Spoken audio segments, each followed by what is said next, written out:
Kakkar. Hello दोस्तों, बॉलीग्राज studio से मैं हूं सानिया सैफी आपके सामने एक नई वीडियो के साथ। अभी जल्द ही सलमान खान की फिल्म नोटबुक रिलीज होने वाली है और फिल्म की प्रमोशन जोरों शोरों से की जा रही है। एक के बाद एक अब हाल ही में फिल्म के डायलॉग प्रोमोज रिलीज करने शुरू किए हैं और जो अभी लेटेस्ट आया है हम उसके बारे में बात करते हैं।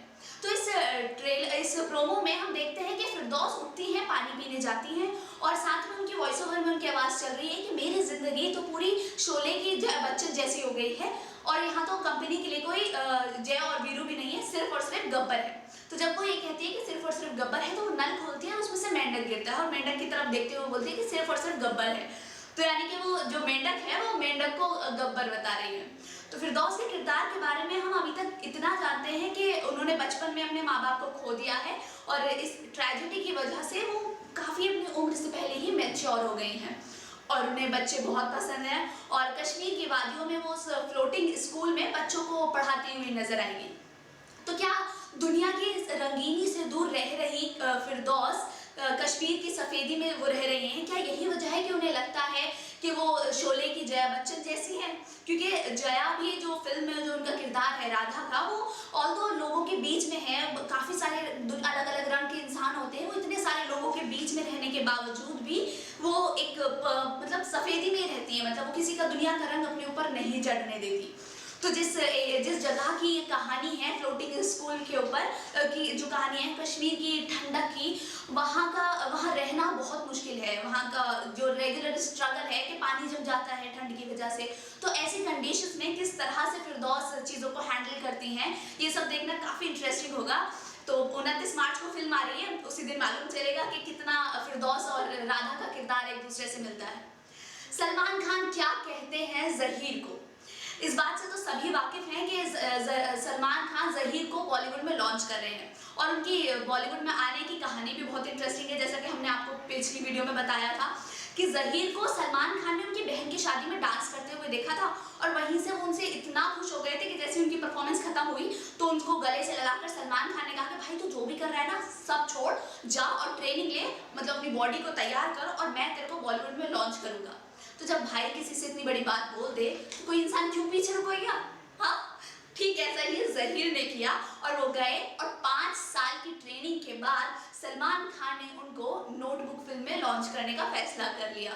तो हालांकि सलमान ने उनसे इतनी बड़ी बात बोल दी थी कि तुम्हें मैं लॉन्च करूंगा, बावजूद इसके ज़हीर ने ट्रेनिंग ली, वो भी 5 साल की, क्योंकि वो नहीं चाहते थे कि जब वो बॉलीवुड में कदम रखें तो किसी को उनकी काबिलियत पर, उनके काम पर शक हो। तो सलमान और बताते हैं कि ज़हीर जब छोटे थे तो सलमान की जो बहन है अर्पिता, उनके स्कूल में क्लासमेट होते थे। एनुअल डे के टाइम पर सलमान आते थे अपनी बहन को देखने और वो ज़हीर का डांस देखते थे, वो ज़हीर को उसी टाइम से हीरो बोलते थे।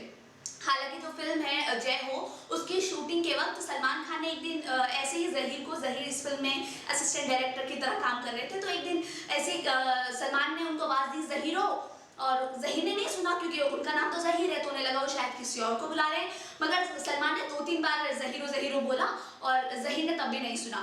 तो एक इंसान ने जाके ज़हीर को बोला कि भाई बुला रहे तुम्हें।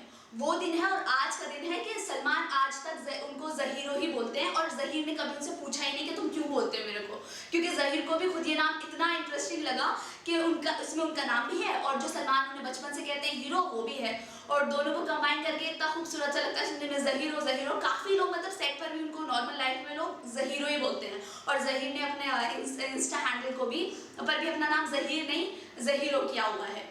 तो जो फिल्म के डायरेक्टर हैं नितिन कक्कड़, उनका ऐसा क्यों कहना है कि वो किसी न्यूकमर के साथ काम नहीं करेंगे?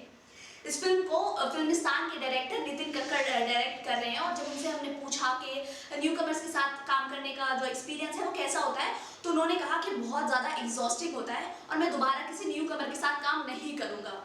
तो ये सुनकर तो बहुत मतलब सभी को लगेगा कि क्यों नहीं करना चाहते, और क्योंकि सभी जानते हैं कि इस फिल्म में जो दोनों लीड एक्टर्स हैं वो न्यू कमर्स हैं, उनको इस फिल्म से लॉन्च किया जा रहा है।